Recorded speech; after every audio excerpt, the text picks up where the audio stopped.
gift that made my little brother sob. When my oldest son, Marcus, was 19, a terrible car accident shattered his right arm. The doctors placed a dozen metal pins in his wrist and told him the absolute hardest truth imaginable. He would never be able to play the piano again. Marcus wasn't just good, he was a prodigy. Music wasn't just his hobby, it was his entire soul.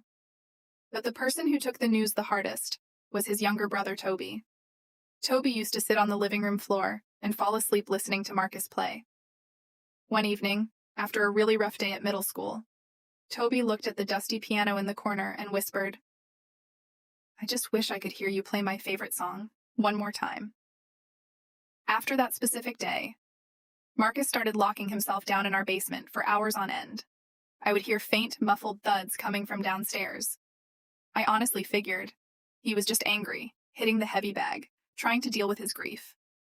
Then came Toby's 14th birthday. We were all sitting in the living room opening presents.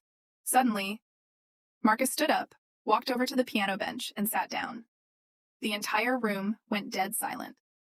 Marcus slowly lifted his right hand. His fingers were visibly trembling. He closed his eyes, took a deep, shaky breath, and pressed the keys. He didn't just play some basic, easy melody. He played Toby's favorite classical piece, completely flawlessly. Toby dropped his slice of birthday cake and absolutely burst into tears.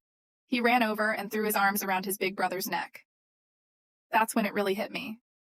Those long, lonely hours in the basement. He wasn't punching a bag. He was sitting at his old electric keyboard, pushing through agonizing, burning pain, forcing his shattered fingers to remember the chords.